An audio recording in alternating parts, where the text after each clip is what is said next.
Donc, nous allons commencer pour essayer de gagner du temps. Donc, on ne peut pas parler du salaire sans au moins spécifier en fait juste une petite notion théorique sur la fiscalité. Parce que quand on fait le calcul et entre au salaire, on gère les différents retenus sur salaire, les avantages illégaux au sein de l'entreprise, ça fait totalement apparent, ça fait totalement référence. Ça fait totalement aussi référence à un domaine aussi qu'on appelle la fiscalité. On va voir aujourd'hui ce que ça c'est. C'est quoi en fait la fiscalité? Ça nous permet de faire quoi en fait? Donc, c'est quoi la fiscalité?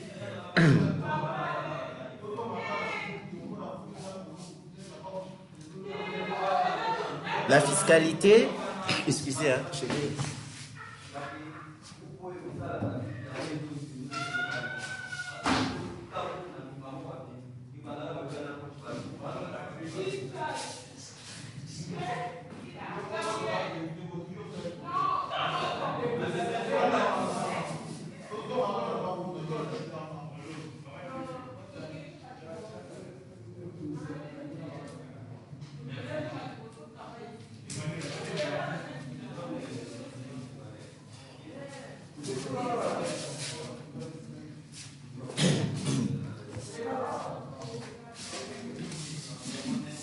Bon, la fiscalité, c'est quoi? On ne dit pas qu'un gestionnaire des ressources humaines, c'est un fiscaliste. Non, mais il y a des spécialistes sur ça. Mais c'est important de comprendre ce que c'est. Parce que vous tournez dans les cercles des éléments ayant trait à la fiscalité. C'est important de savoir ce que c'est que la fiscalité, pourquoi il y a ces domaines. La fiscalité, dont l'origine étymologique renvoie au latin fucus, désigne un panier pour recevoir de l'argent. Ça comprend en fait l'ensemble des réglementations relatives à la définition et au mode de recouvrement des impôts prélevés au profit de l'État et des collectivités territoriales. Donc c'est la procédure ayant trait au recouvrement des impôts, taxes au niveau de l'État. Et puis on nous dit ici, excusez, il a donné naissance au fisc, qui désigne couramment l'ensemble des administrations publiques qui ont en charge l'impôt ou d'une manière générale le prélèvement obligatoire. Les finances publiques jouent un rôle capital dans l'ordre économique et social d'un pays. Elles permettent à l'État de fonctionner notamment en faisant face aux dépenses de fonctionnement et d'investissement nécessitant par la mise en œuvre et le financement des services publics fondamentaux tels que la défense du territoire, la sécurité des citoyens, la représentation des intérêts des Congolais à l'étranger. Bref, les différents revenus que l'État perçoit permettent à l'État de gérer les défenses territoriales, la sécurité des citoyens, ainsi de suite. Maintenant, de même qu'elle permet de contribuer au financement des infrastructures si nécessaire, au développement économique et social, routes, écoles, lycées, universités, hôpitaux, télécommunications, etc. L'État finance ses activités soit par les ressources ordinaires, soit par les emprunts. En RDC, les ressources ordinaires de l'État sont constituées à la hauteur de 85% des recettes fiscales. Les compléments proviennent des ressources naturelles et des entreprises publiques. La fiscalité donne le moyen aux finances publiques. Importance de l'impôt et du citoyen. Les citoyens sont à la fois le sujet qui supporte l'impôt et les bénéficiaires en retour des services financés par l'impôt. Toute gratuité des services publics est financée par l'impôt. Ainsi, si les étudiants ne se soucient pas parfois du financement de leurs études, c'est parce que les dépenses de l'université sont prises en charge par l'État, autrement dit par l'impôt, par rapport à la perception fiscale. Mais d'où provient l'impôt? Bien entendu, il provient en dernière analyse des citoyens, sous la forme des prélèvements de plusieurs sortes. L'importance de la fiscalité pour les entreprises. L'entreprise est à la fois un contribuable au titre des impôts qu'elle supporte et redevable au titre des impôts qu'elle fait supporter à ses clients. ou qu'elle retient à la source sur les sommes dues à certains fournisseurs ou à ses salariés. On a par exemple parlé de l'impôt professionnel sur le revenu qui est déduit par rapport aux salariés. Donc ici on dit l'entreprise est à la fois un contribuable au titre des impôts qu'elle supporte. Bonjour. Donc l'entreprise est à la fois un contribuable au titre d'impôts qu'elle supporte et redevable au titre des impôts qu'elle fait supporter à ses clients ou qu'elle retient à la source sur les sommes dues à certains fournisseurs ou salariés. L'impôt contrepartie des services rendus par l'État. Selon cette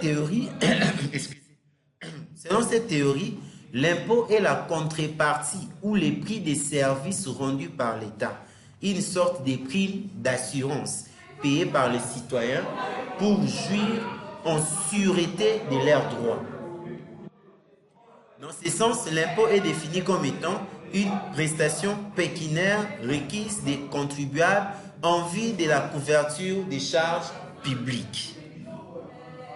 L'impôt, expression de la solidarité nationale, au même titre que la défense du territoire qui consiste à ce que ceux qui sont capables de défendre le territoire le font au profit de tous.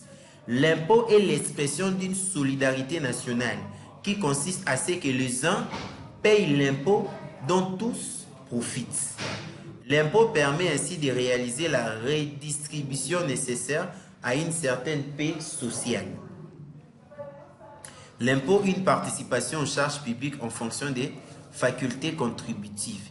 Il s'agit là d'un principe inscrit à la Déclaration des droits de l'homme et du citoyen de 1789 qui dispose dans son article 13 « Une contribution commune est indispensable. Elle doit être également répartie entre les citoyens en raison de leurs facultés contributives. » Dans le même esprit, l'article 16 de la Constitution dispose les paiements de l'impôt et la contribution aux charges publiques sur la base de l'équité constitue un devoir pour chaque personne. Parlons un peu de l'origine de la fiscalité. La perception fiscale remonte aux époques immémoriales de l'histoire. Chez les Romains, certains agents chargés du recouvrement de l'impôt circulaient avec des paniers d'osier qui leur servait à transporter des présents que le peuple offrait à l'empereur Césarée à travers l'impôt. La fiscalité est l'ensemble des règles et des lois qui constituent le cadre fiscal d'un État.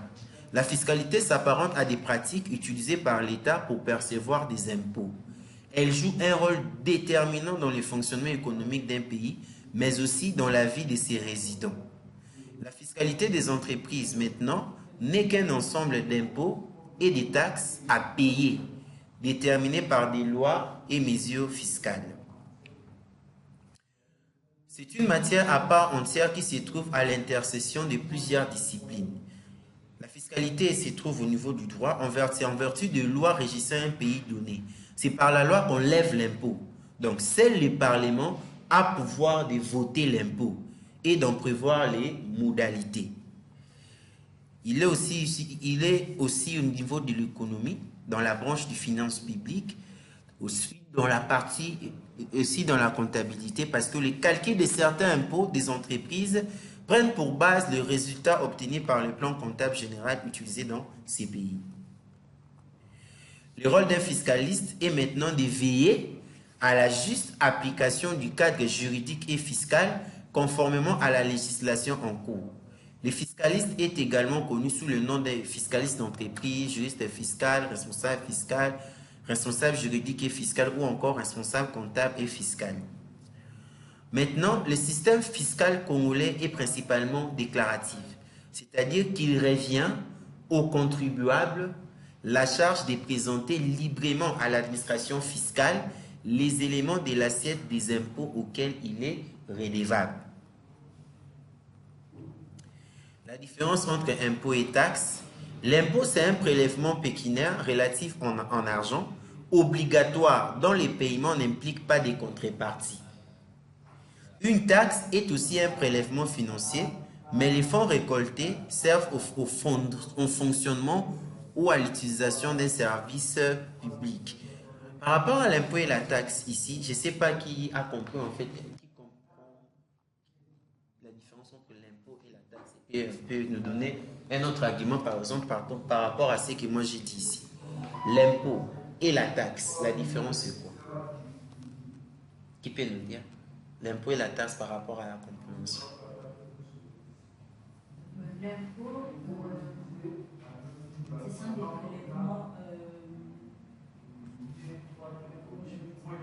prélèvements, qui ne sont pas imposables déjà.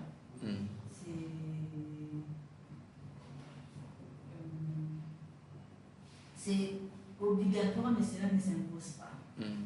Cela veut dire qu'une personne, en soi, ou une entreprise, doit aller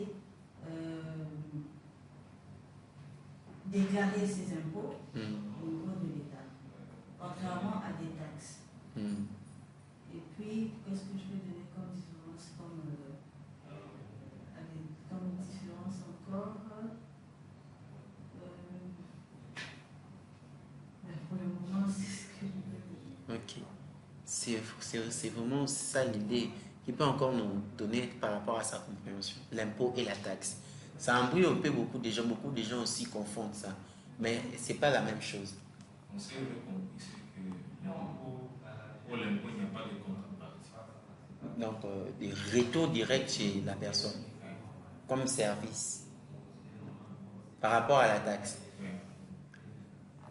À ma compréhension, moi, l'impôt, par exemple, est imposé.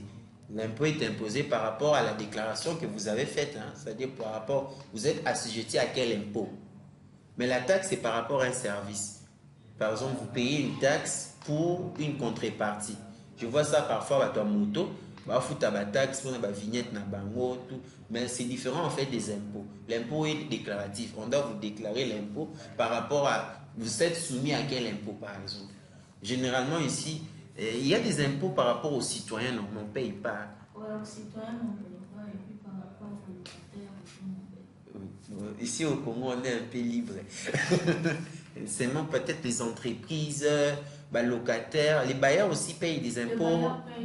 Les impôts sur les revenus locatifs au niveau de la DGRK. Les locataires ne payent pas. C'est les bailleurs qui paient aussi l'impôt. Donc l'impôt, c'est par rapport à... Tu es assujetti à quel impôt? C'est pour cela qu'on dit que le système fiscal congolais est principalement déclaratif. C'est-à-dire, il revient au contribuable la charge de présenter librement à l'administration fiscale les éléments de l'assiette des impôts auxquels il est redevable.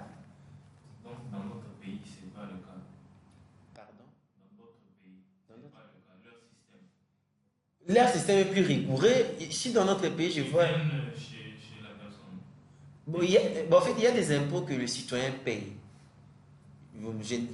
Parce que ça va plus côté théorie, la manière dont on a appris au niveau de l'école. Mais dans la pratique, comment un citoyen peut payer un impôt? Supposons que la RD s'azole l'année là-bas, un impôt citoyen. Bon, faut on va partir à Nîmes. Et ça va. Pour un citoyen qui fait quoi? Normalement, il fait l'impôt en fonction de...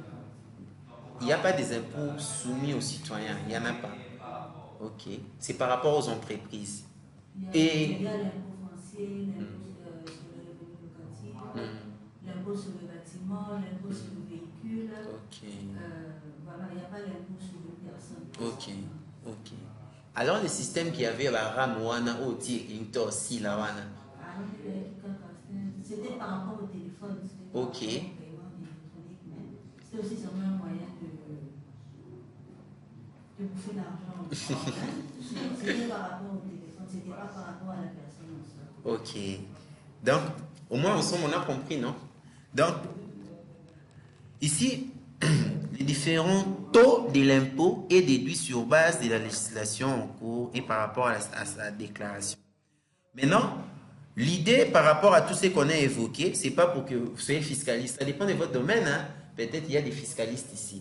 Mais c'est juste pour avoir l'idée. Quand vous calculez les salaires au sein d'une entreprise, vous devez avoir quand même l'idée par rapport à la fiscalité. Comment ça se passe en fait dans notre pays? Quels sont les taux par exemple de la CNSS? Quels sont les taux? Parce que vous êtes en train de faire des calculs. Il y a peut-être des impôts, par exemple l'IPR.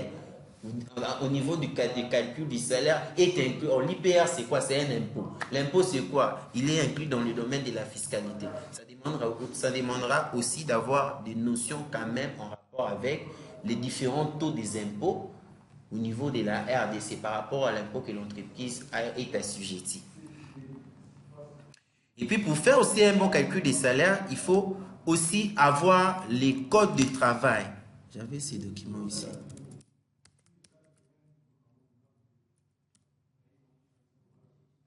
C'est pas là où je l'ai mis. Excusez-moi ici. Nature, on aura pas. Excusez-moi.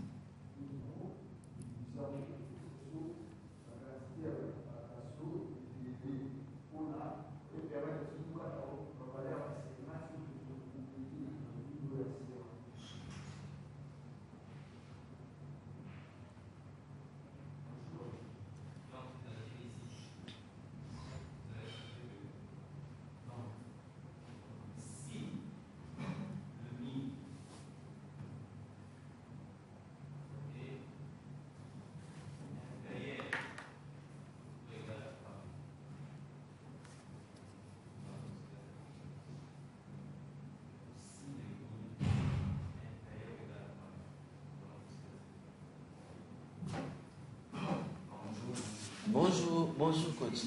Bien, Nangola Nzambe.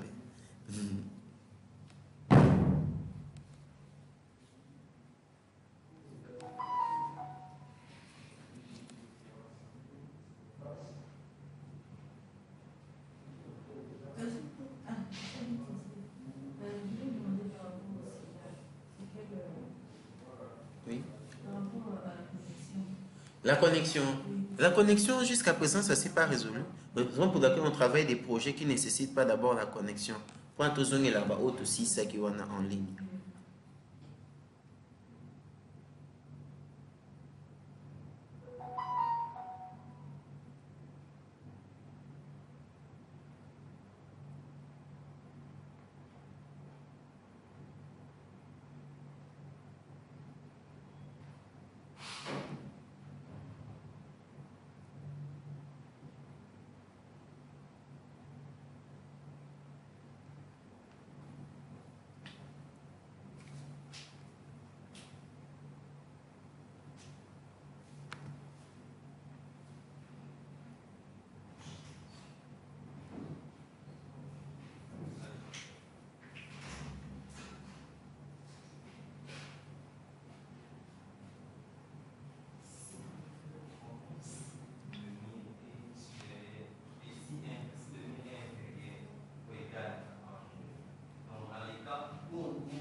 Papa David.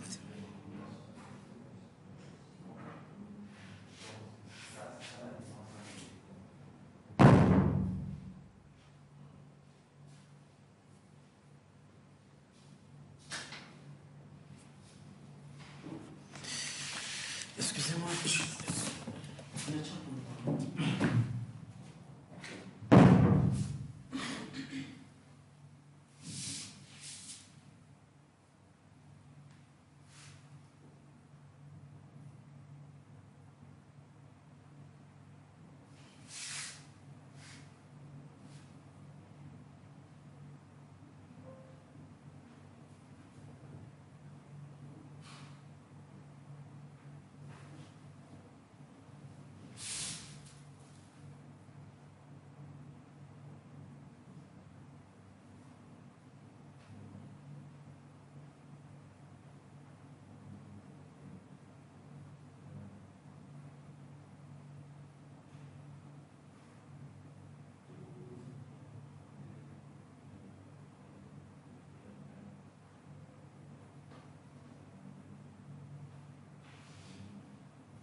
Donc,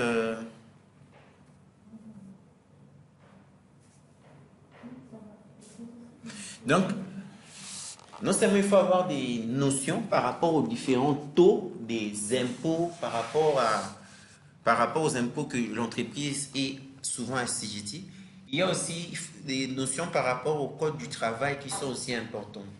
Parce que ça vous permet de savoir quels sont les devoirs d'un employeur avec ses employés, d'un employé aussi envers son employé. Il y a toute une série des articles qui permettent aussi de bien faire le calcul des salaires par rapport peut-être aux heures supplémentaires, par rapport à tout ce que l'État a mis comme loi par rapport au principe du travail.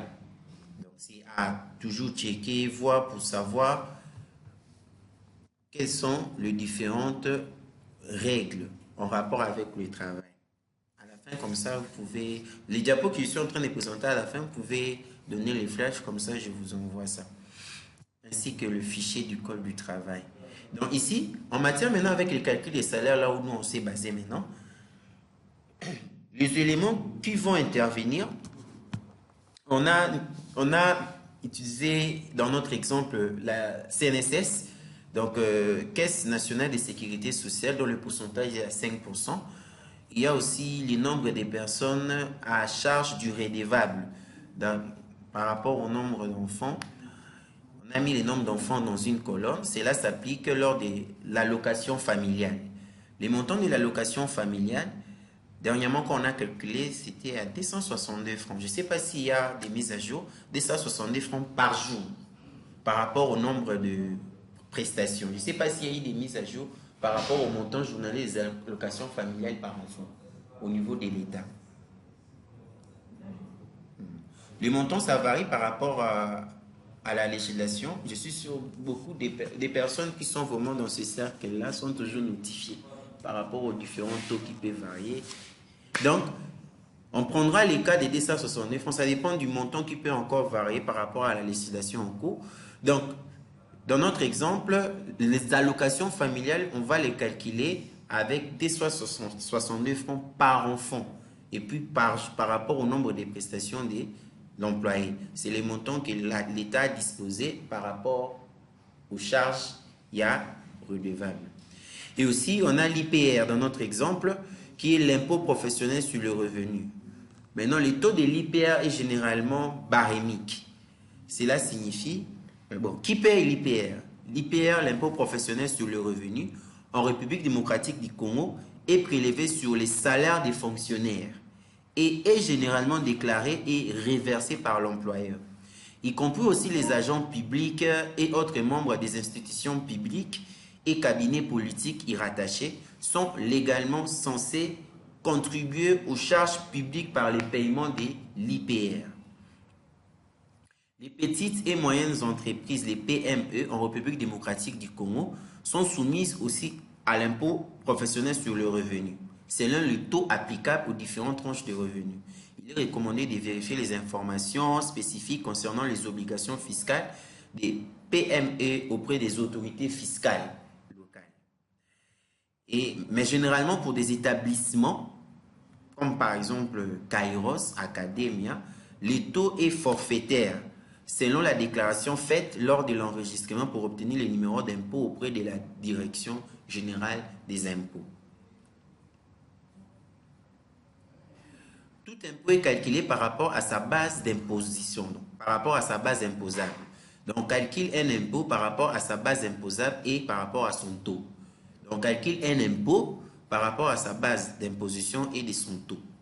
Tout d'abord, par rapport à l'IPR, on les calcule par rapport à sa base d'imposition qui est la rémunération nette imposable. C'est par rapport à la rémunération nette imposable qu'on calcule l'IPR et par rapport au taux. Maintenant, la rémunération nette imposable se calcule sur la déduction de la CNSS et de la rémunération brute imposable. Maintenant, la rémunération, le taux de la CNSS dépend de la législation en cours. On a pris l'exemple des 5%. Maintenant, la rémunération brute imposable, comment on les calcule? On prend les salaires des bases, salaire brut, plus tous les avantages, on peut dire les avantages légal, hein, donc bah, heures supplémentaires, bah, là ce ne sont pas des avantages légaux, comme bah, location familiale, là ce sont des avantages légaux.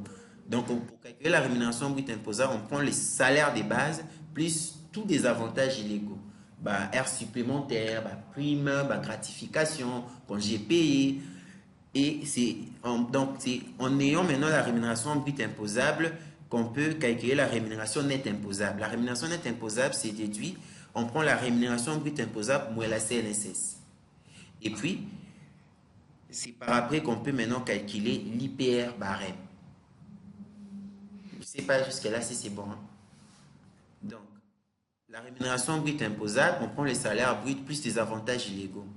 Parce que les avantages légaux ils permettent de ce auto-calculer. Bon, on va utiliser ça après. Ça va nous permettre de calculer l'IPR à payer. Là, on prend maintenant les avantages légaux.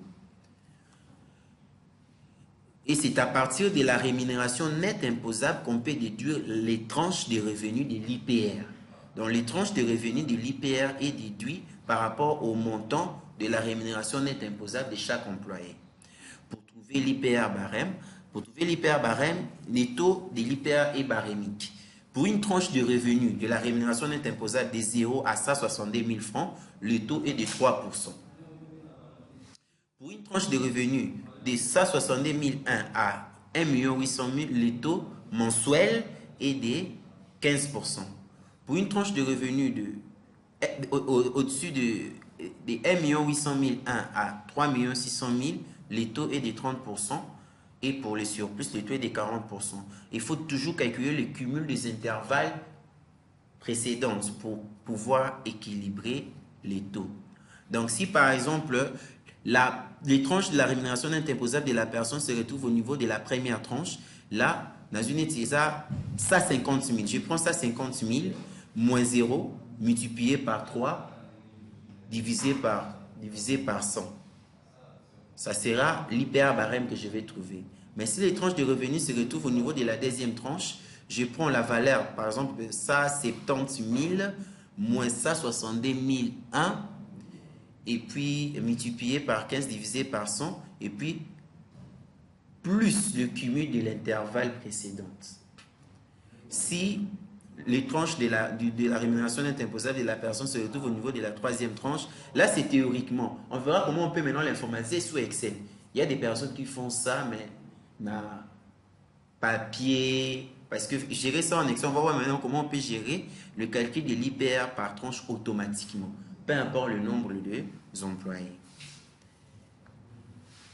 Donc, ce sont des notions un peu autour, celles-là, mais ce sont un peu sur les devoirs, mais bah, oui, c'est un peu clé. Je ne sais pas par rapport à tout ce qu'on a évoqué, s'il y a une préoccupation.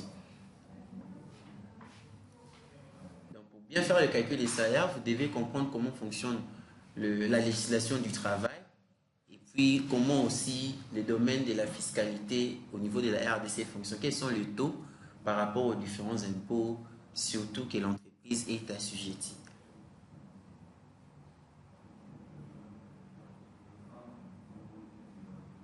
Question?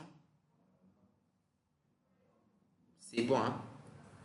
Maintenant, retournons dans la pratique. Dans la pratique, maintenant, nous allons ouvrir le fichier Excel.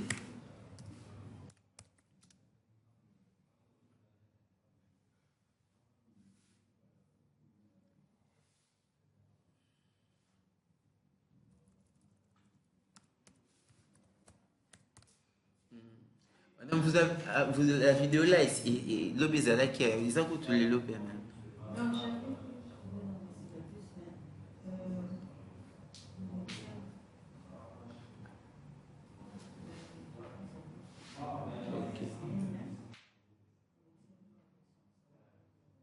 Excel, ah ok, vous devez vous connecter pour l'utiliser. Non, même pas. Ben, je partage avec mon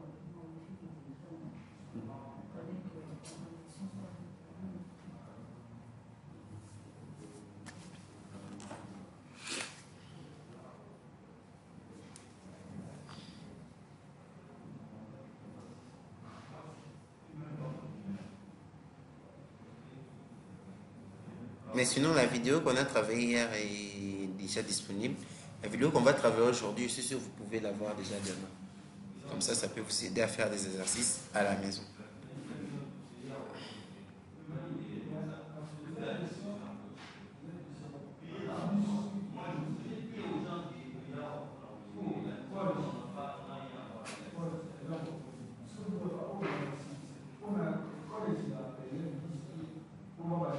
Donc ici, j'ai ma feuille et mon classeur.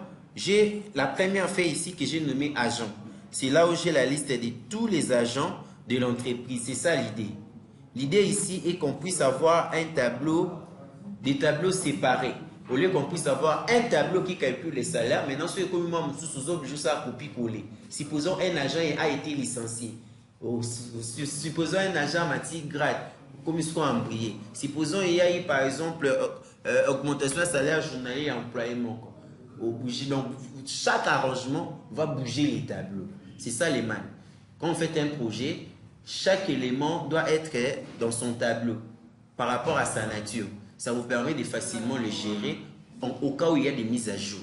Raison pour laquelle, pour faire juste ce projet, on a d'abord la liste de tous les agents de l'entreprise. Dans ce cas, exemple, il y a 3 agents où il y a les noms, il y a les matricules, les noms, prénoms, sexe, type de contrat, fonction, département, le nombre d'enfants, la date d'embauche, le salaire journalier qui est fixé à titre individuel entre l'employé et l'employeur lors de son contrat de travail. Contrat pour engager dans Moussala. Et puis, ici on a les avantages. Donc, tout ce qui, les taux de l'IPR sont là, il y a les taux de la CNSS. On prend l'exemple d'une entreprise où les soins médicaux est aussi déduit. Dans la charge, il y a employé, il y a un pourcentage de salaire, 2%. Dans le cas d'exemple, 4%. Ça peut aussi varier dans le cas des soins médicaux. Après mes soins, moi, je suis moi, ils ont une charge entreprise. Chaque mois, on déduit 4% dans le salaire. L'INPP, tous les exemples d'entreprise, ça, la recyclage est agent. Au niveau, il y a INPP, déduira 2% dans chaque salaire, il y a moins agent, afin qu'en cas de besoin, à quelle formation dans le cadre de l'entreprise, l'entreprise prend en charge tout. Ainsi de suite, on peut lister parce que ça dépend d'une entreprise à une autre. Chaque entreprise a sa politique de fonctionnement. Ici, l'idée est de lister tout ce qui sera lié aux retenues sur salaire par rapport à l'entreprise. Ici, on a les taux. Et puis ici, on a une feuille pour enregistrer les présences. Une feuille pour enregistrer les présences. Le quoi tout ça, quelqu'un a mis son salaire il y a moins en février. Donc, on va faire la gestion des présences par rapport à février. Donc, ici, quand on a un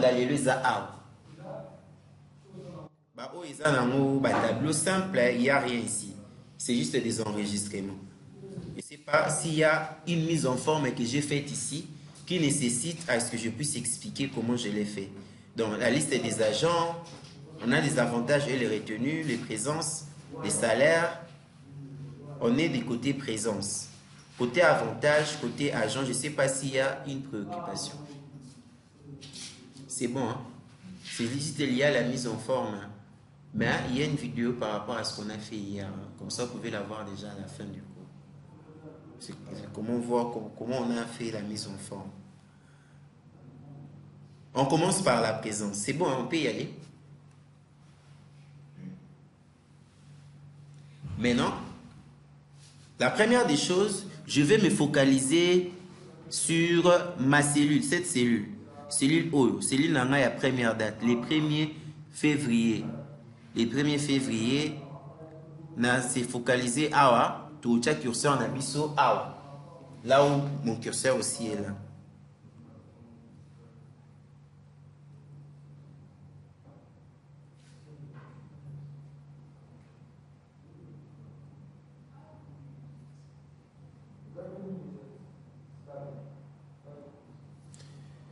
C'est bon.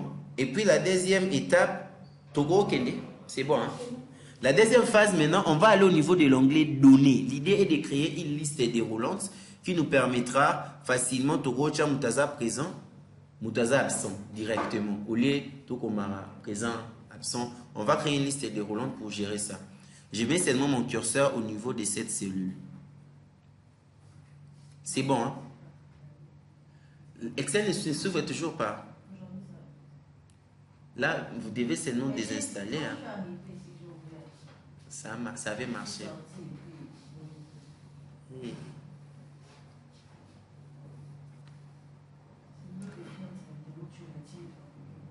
Bon, toutefois, les vidéos quand même peuvent quand même vous assister aussi. Sinon, même aujourd'hui, vous pouvez voir comment vous pouvez même désinstaller seulement. Hein. Comme ça, vous réinstallez une nouvelle version. Donc, à partir d'ici, je pars au niveau de l'onglet Données. L'onglet Données. Après, je vais aller là où on est écrit Validation des données.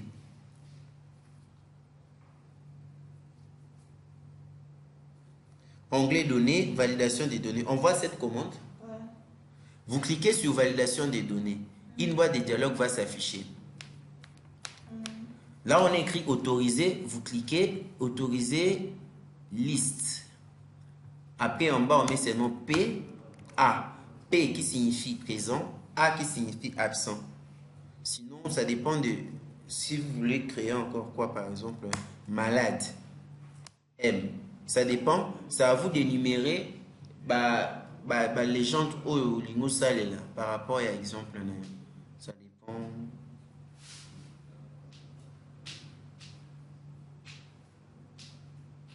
Mais pour avoir la facilité, quand on est en train d'utiliser des tableaux qui vont contenir beaucoup d'enregistrements,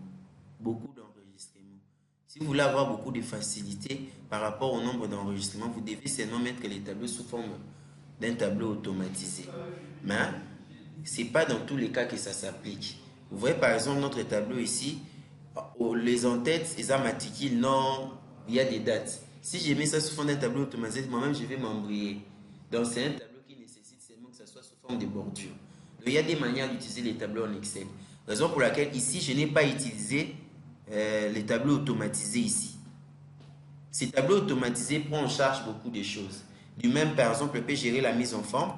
Dès que j'ai tabule, la mise en forme menacée. Différemment, sur quoi on a tableau ou tout ça là avec bordure, on est obligé nous-mêmes de spécifier les bordures. Nous-mêmes, manuellement. Mais, ils ont appelé le projet. Le projet, il faut aussi la tableau avec bordure. Le projet, il faut la tableau automatisé, ça ne dérange pas. Donc ici, je me positionne ici, je pars au niveau de l'onglet données, validation des données, autoriser, liste, je mets ici P, présent, A, absent, présent, absent. Présent, absent, présent, absent, ça dépend. Présent, absent. Après, j'appuie sur OK. Ça me crée automatiquement une liste déroulante qui me permet de faire soit la personne est là, soit la personne n'est pas là. Jusqu'à là, c'est bon. Maintenant, pour me faciliter de ne pas répéter la même opération dans plusieurs cellules, je peux seulement utiliser les poignées de la recopie. Je vais utiliser les poignées de la recopie vers la droite pour aller jusqu'à la fin du mois. Alors ça, la recopie, il y a un élément automatiquement, ça va s'appliquer aussi ici. Jusque là, c'est bon. Hein? Après, je fais aussi les poignées de la recopie. Ici, je recopie. Il faut qu'on ait un souka. Je vais recopier aussi ici. Avantage, c'est sur la banane souka, que je peux faire au moins la recopie pour les autres cellules, pour me faciliter la tâche. Ainsi, toutes les cellules ESUI présentes absent.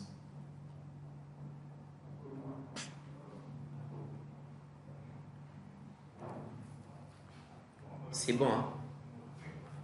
Maintenant, côté matricule. Pour éviter d'avoir plusieurs listes des agents, les noms des agents seront toujours puisés à partir de la liste des agents ici. Donc, quand on va récupérer le matricule de l'agent, son nom doit apparaître. C'est ce qu'on va faire. On prend le matricule, le nom de l'agent apparaît. C'est bon. Hein? Ouais. À partir d'ici, qu'est-ce que je vais faire? Je vais aussi créer une liste déroulante. pour me permettre de répertorier tous les matricules qu'il y a à Bajan. Mais cette fois-ci, la procédure est maintenant autosali. Il y a un inséré présent, n'a absent. Il y a ça dépend maintenant de notre feuille. Qu'est-ce que je vais faire? La première étape, je pars au niveau de la feuille concernée. Je dois sélectionner la colonne qui sera utilisée dans la liste des roulants. Colonne autosali là et la colonne il y a matricule. Colonne, je sélectionne la colonne. Vu que c'est un tableau automatisé, vu que j'utilise un tableau automatisé, je peux, si j'ai beaucoup d'enregistrements, je monte seulement dessus, une flèche descendante va apparaître, je fais un clic, ça va sélectionner lui-même les enregistrements. Donc ici on a sélectionné pas l'entête, mais les enregistrements. Et j'ai des possibilités, je peux sélectionner comme ça, tout comme si j'ai beaucoup d'enregistrements, je peux monter au-dessus, je fais un clic, je sélectionne tous les matricules. Mais ça prend toute la colonne.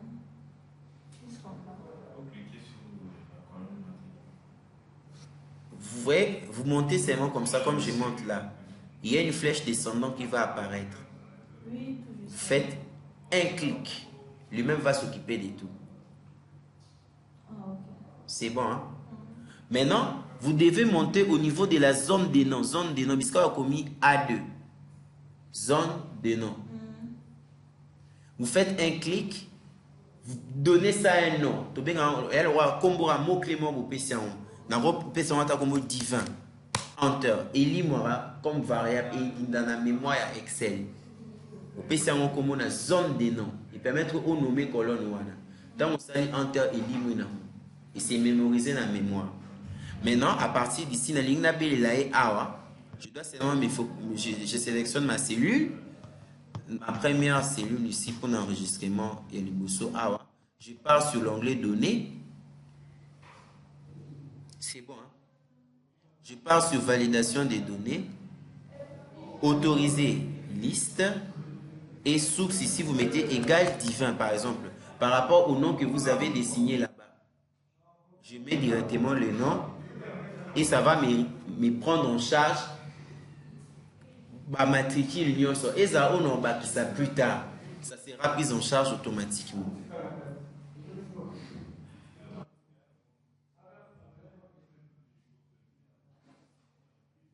C'est bon, hein? C'est bon. Vous cliquez sur OK. Après, poignée de la recopie. Parce qu'on n'est pas dans un tableau automatisé. Poignée de la recopie. Donc, il va sélectionner tous les matricules. Si, par exemple, j'ajoute un agent ici, tabulation 1004, nature, par exemple, Toti, Kabongo, Toti, masculin, contrat CDI, hasard, la caisse, toucher la caisse. Département, la gestion. Nombre d'enfants, 6 enfants. Date d'embauche, les 10, 11e mois, 2005. Salaire journalier naé, 2000 francs. Par exemple, 30 000 francs. 10 000 francs, 10 000 francs. Salaire journalier naé, 10 000 francs. Ici, automatiquement, au niveau de la présence, les matricules que je viens de faire entrer vont apparaître automatiquement. Donc, je peux continuer à ajouter des listes ici. Ça va totalement s'affecter ici quand on est directement. C'est bon, hein? On peut y aller. Oui, c'est bon. Maintenant, en sélectionnant un matricule, je souhaite afficher le nom, par exemple, de l'agent comme référence. Matricule non fiscal. Ici, je souhaite afficher le nom qui se rapporte au matricule de cet agent. Le nom qui se rapporte au matricule de cet agent. Comment faire? Là, maintenant, je dois faire une recherche. Une recherche V.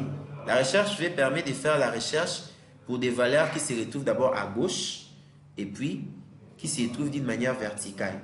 Parce qu'on est dans la verticale. Quand vous faites un tableau d'une manière horizontale, Donc, les en-têtes sont dans les lignes sont dans les colonnes. Là, vous allez utiliser la recherche H, la recherche horizontale. Mais la recherche V, c'est la recherche verticale. Ça s'applique quand vous avez un tableau. Il y a les en-têtes au-dessus, il y a des enregistrements en bas. Et puis, ça fait des recherches. La valeur doit se retrouver à gauche. La valeur cherchée doit être à gauche, oui. Oui, chef. Il y a certains tableaux que vous pouvez faire en Excel. J'ai vu ça aussi dans d'autres projets en Excel. Au moins, en tête, il y a une ligne. Enregistrement et il y a une colonne. C'est-à-dire, comme code. Les tableaux transposant. Où il y a, par exemple, ici, toi, en tête, ils ont brouillé. Et puis, enregistrement, par exemple, c'est comme ça. Mais généralement, c'est rare. Hein? Et moi, c'est la souvent recherche V, recherche verticale. Mais pour des projets, par exemple, on utilise la recherche H. Si vous voulez rechercher une valeur, d'une manière horizontale. Mais d'une manière verticale, on utilise la recherche V. C'est souvent utilisé. Et puis, pour que la recherche V fonctionne, vous devez avoir la valeur cherchée à gauche, pas à droite. Ça ne va pas fonctionner. Il faut que ça soit à gauche. À gauche, la cellule concernée qui va contenir la fonction recherche V est là. Maintenant, il doit rechercher une cellule. La cellule maintenant qu'il doit rechercher doit toujours se figurer à gauche de la cellule qui va contenir la recherche V. Pas à droite. À gauche. À partir d'ici, je peux maintenant bien faire la recherche V. Comment on fait la recherche V? Premièrement, comme toute fonction en Excel, vous devez commencer par les signes égaux. Ou plus, hein, mais moi je prépare souvent égal pour éviter des problèmes. Après, vous allez utiliser la recherche V. Vous tapez juste recherche. Il y aura une autocomplétion, recherche V.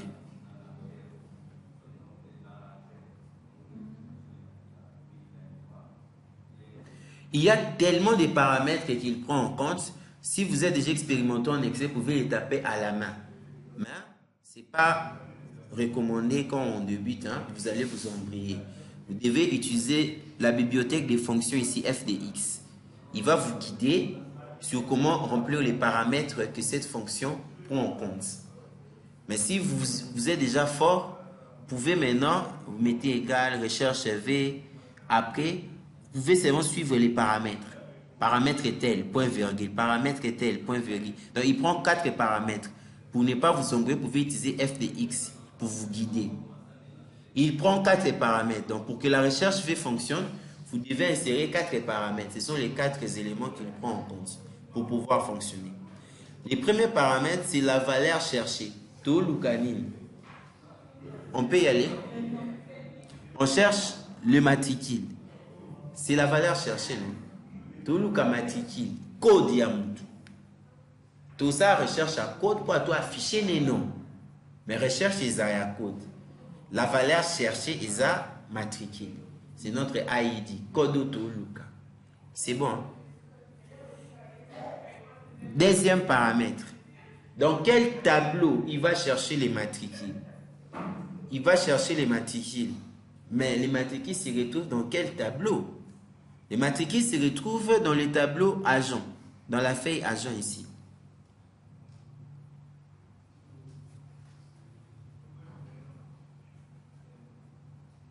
C'est bon? Dans une feuille agent. C'est bon? Avec, à partir d'ici, je veux maintenant monter. Parce qu'il y a beaucoup d'enregistrements. Hein. La première méthode consiste à sélectionner tous les enregistrements. En commençant par votre premier enregistrement jusqu'à la fin. Supposons que vous avez 200 enregistrements, il faut vraiment prendre du temps pour sélectionner. Avec les tableaux automatisés, vous pouvez seulement vous positionner en diagonale. Et puis ça flèche en diagonale comme ça. Et puis si flèche en diagonale. Après si flèche non, à côté en diagonale. Si vous cliquez, il va tout sélectionner. Et ça, par exemple, avantage aussi la tableau automatisé. Ah, il y a une automatisation morale.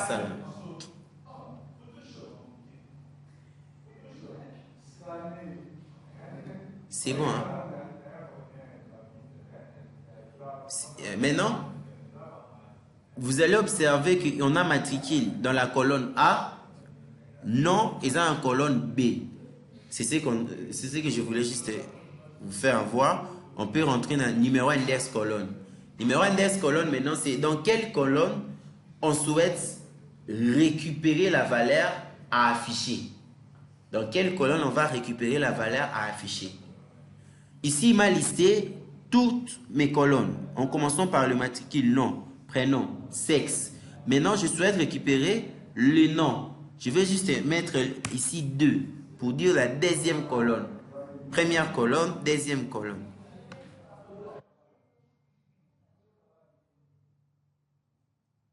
C'est bon, hein? C'est bon. La valeur proche. La valeur proche ici, il y a des valeurs à utiliser. Soit vous utilisez 0, soit vous utilisez 1. 0 ou 1, soit vrai ou faux. 1 c'est vrai, 0 c'est faux. Vrai, faux, ce sont des valeurs en informatique, on dit booléennes. Dans la valeur proche, vous pouvez utiliser vrai ou bien 1, c'est la même chose. Vous pouvez utiliser faux ou bien 0. Mais quand on dit ici, la valeur proche est une valeur logique, pour trouver la valeur la plus proche de la première colonne, trier, patati patata, c'est trop technique. Pour comprendre, on utilise la correspondance exacte en mettant faux ou bien 0. La correspondance exacte, ça s'applique quand vous savez déjà les codes que vous êtes en train de chercher.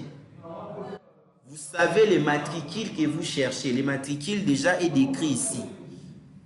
Le matricule, c'est ce qui va se retrouver dans A2. On connaît la valeur cherchée. Quand on connaît la valeur cherchée, dans la valeur proche, on met 0 pour indiquer la correspondance exacte. Donc ici, on dit correspondance exacte est égale à faux. La correspondance approximative, là, on utilise vrai.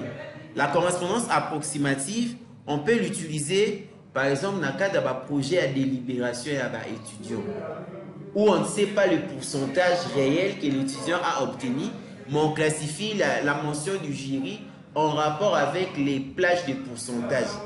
De 0 à 30, il est ajourné. De 31 à 49, il est assimilé aux ajournés. Mais on n'a pas d'écrit par rapport à un pourcentage direct. Ou 35% ajourné, ils ont par rapport à l'intervalle. Les projets pareils, on utilise aussi la recherche V. Là, maintenant, on met 1 à la place des 0 parce qu'on cherche la correspondance approximative. Donc, la valeur qui correspond à l'intervalle de 0 à 30, par exemple. Mais on ne connaît pas la valeur. Mais quand on connaît la valeur cherchée, on utilise 0. Je ne sais pas, par rapport à la recherche V, question. C'est bon, hein? Vous avez compris? Dans le cas là, on ne connaît pas la valeur cherchée. Au niveau de la valeur cherchée, on met la plage. Et ça s'applique souvent. Comment je peux l'expliquer? Vous voyez, dans un exemple, j'ai un tableau ici. J'ai un tableau que j'ai écrit mention. J'ai écrit pourcentage mention. J'ai décrit déjà. Je vais mettre déjà sous forme de tableau. Je sélectionne. Je mets sous forme de tableau. Mon tableau comporte des en-têtes. Ici, je mets cette cellule sous forme de pourcentage.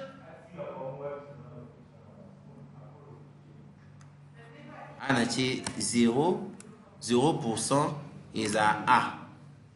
À partir de 31, dans chaque AA. À partir de 50, dans chaque S. À partir de 70, dans chaque D. À partir de 80, dans chaque grande distinction. Il y a vous détecter intervalle. Et puis, dans le projet, ici, je peux avoir, par exemple, ici, j'ai les pourcentages obtenus par l'étudiant.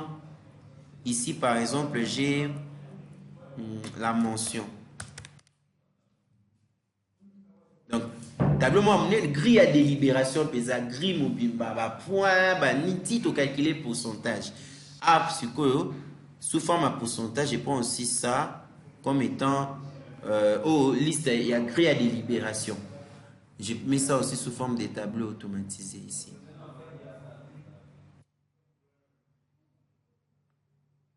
Donc ici, je mets ça aussi sous forme de pourcentage. Là, c'est maintenant, partant des calculs, ici, l'étudiant a obtenu 23%. Lui, il a obtenu 54%. Lui, il a obtenu, par exemple, 65%. Partons maintenant de ça, la mention. Bah, cause à 1000 étudiants. Comment maintenant je peux détecter directement? Il y a un moment pour la mention achat automatiquement. Ici, je veux utiliser la recherche V.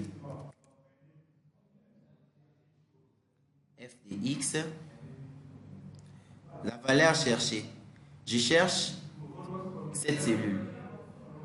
C'est dans cette cellule que je cherche. Maintenant, dans quel tableau? Dans ces tableaux.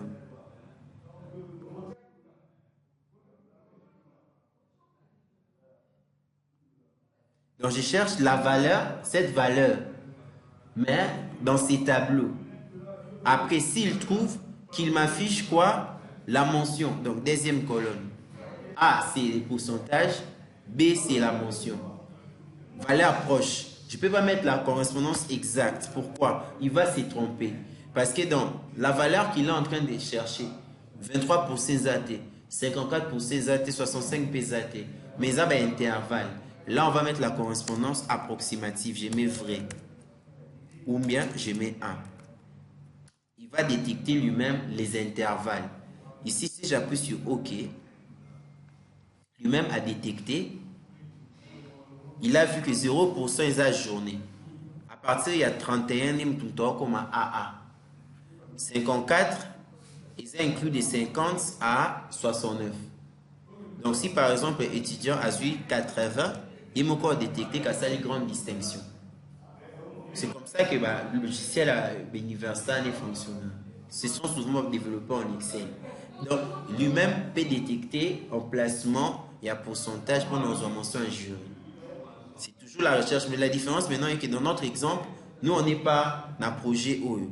Le projet dans biso ESA par rapport à matricule, tu as déjà qui matricule à Moutou, il y a un OE. On connaît la valeur qu'on cherche. C'est une correspondance exacte que nous cherchons. Ainsi, au niveau de f de x, non, pas. On a procédé à Moulaï, mais il faut qu'au commun, au commun, on recherche V. Donc, je recommence pour une dernière fois pour passer. Valeur cherchée, c'est les matricules. Dans quel tableau? Dans agent, je sélectionne les tableaux. L'index, je souhaite afficher la deuxième colonne. Valeur proche, la correspondance exacte. Parce que là, je ne cherche pas une correspondance approximative. Chaque matricule qui est listé dans la feuille présence est identifié dans la feuille agent. Il n'y a pas de valeur approximative. Il y a un à 0. C'est bon, hein? Après, je vais cliquer juste sur OK. Automatiquement, il va me chercher le code qui correspond, le nom qui correspond à ces matricules automatiquement.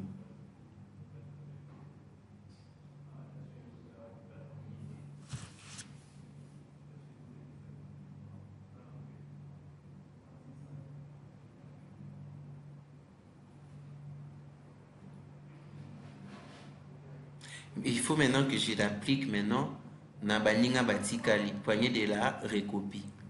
Ça fait des NA parce qu'on n'a pas encore sélectionné. Donc quand je sélectionne chaque matricule, ça va m'indiquer directement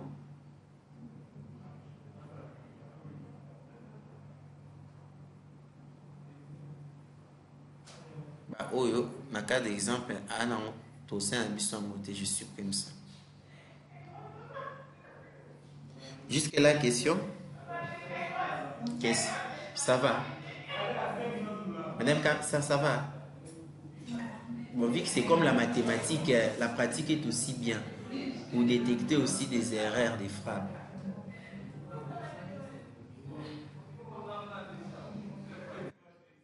Ici maintenant, le grand travail est déjà fait.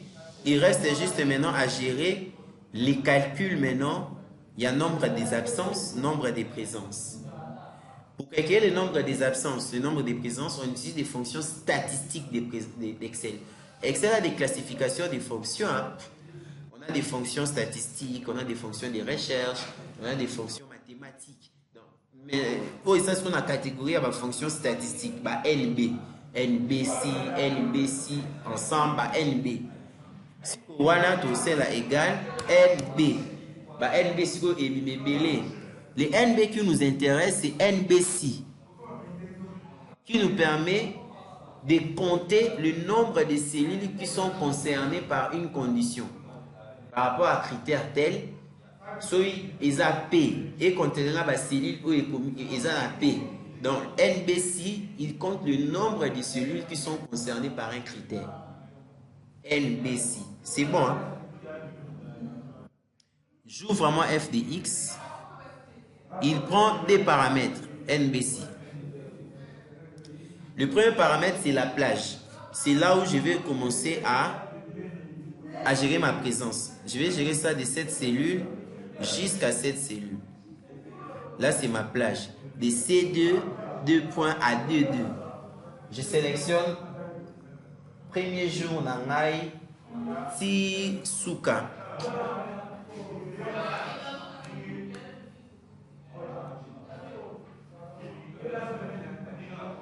C'est bon. Hein?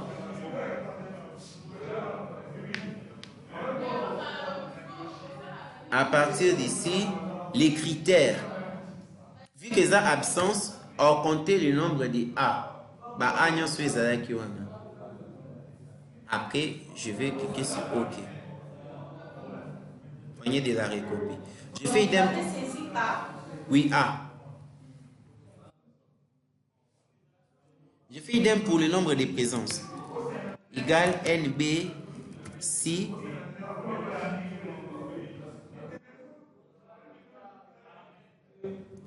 je sélectionne la plage.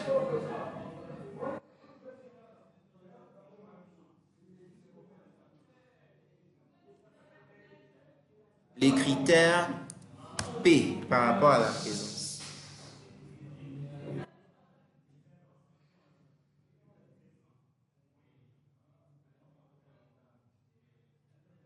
C'est bon?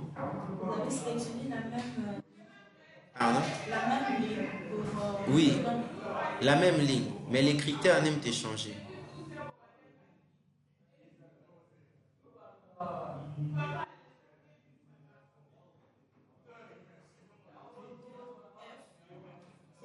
P pour présence.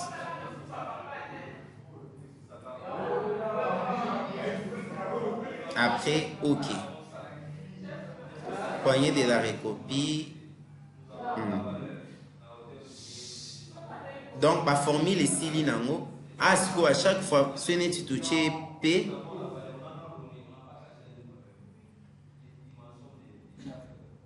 Ici est compté 1. Si par exemple, ici je mets aussi P, il va compter ici 2. Si je mets par exemple ici A, il va compter 1, N absence. Donc lui-même va me compter à chaque fois que je suis en train de mettre jour à présence.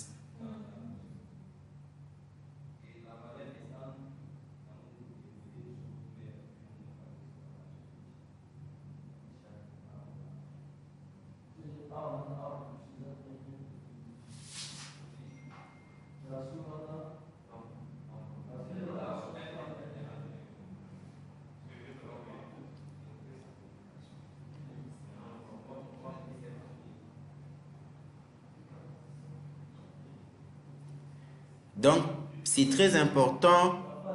Il y a une parenthèse, tout ça, gérer la présence, parce que c'est le nombre de prestations en vigueur, ma casse n'a calcul à salaire.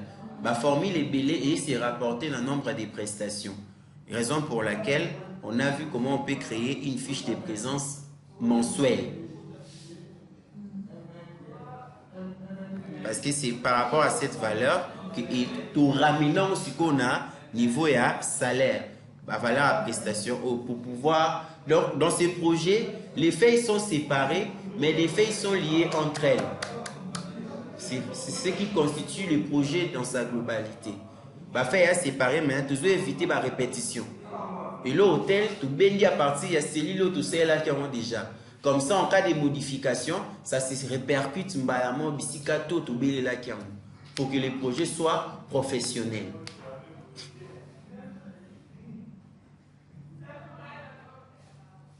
Donc, pas moyen d'attaquer encore beaucoup de choses. On s'arrête là pour aujourd'hui. Question.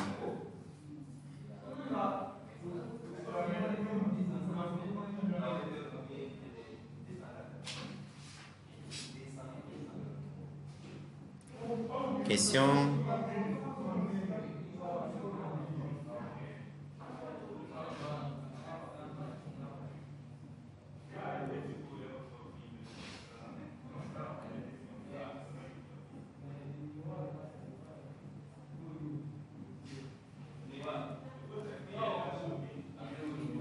Question. Ça va. Donc, de tous les logiciels qui existent dans le monde, le logiciel à maîtriser, c'est Excel. Là, vraiment, c'est les logiciels à maîtriser. Ce qui reste, c'est ça. Le logiciel est dépendant de l'entreprise. Il y a des formations, entreprise, et ça toujours personnel. Mais le logiciel des tests éthiques, elle a toujours Excel. Parce que Excel, c'est le logiciel central. Maintenant, chaque entreprise peut avoir son logiciel. Il y a toujours des formations quand vous êtes retenu. La formation pour nous essayer de comprendre. Yo, gérer car d'autres équipes à gérer à couche, mais soit logiciel. Mais Excel, c'est le logiciel incontournable. Raison pour laquelle on va toujours retourner en Excel dans certains projets. Question? Je suis du côté avantage retenu. On dit avantage retenu. Ici, je ne trouve pas le calcul cumul. Comme vous avez expliqué. Ok, vous avez raison. En fait, cette zone, j'avais dit ça hier. Non, l'année là, pour l'instant, parce que dans tout le ça va calculer la salaire. Ça va rubrique nous sous. Parce que les heures supplémentaires, on n'a pas encore mis. Les congés payés, on n'a pas encore nuancé d'autres avantages même. Ça va venir quand on va attaquer les projets. En travaillant sur le projet, on va ajouter d'autres histoires, d'autres tableaux à un avantage. Mais là, on se retrouve bougeant dans le temps, il faut tout créer là en tableau. Il y a moins de zone autre qui pas qui ont pensé. Il faut tout bâtir sur d'autres avantages, d'autres retenues, partant du projet qu'on va calculer sur les salaires. Mais le cumul doit être là. On va ajuster les tableaux même prochainement. Question. Les taux ici que j'ai indiqué est mensuel. Hein? Les taux est mensuel parce que selon la définition de l'État, les taux de l'IPR est annuel. C'est annuel, comme vous voyez dans le document de l'État. Mais hein, on fait des divisions pour avoir juste le montant mensuel, pour nous permettre de faire des calculs mensuels de l'IPR. Donc les taux que j'ai indiqués ici, ce sont des taux mensuels de l'IPR, pas annuels.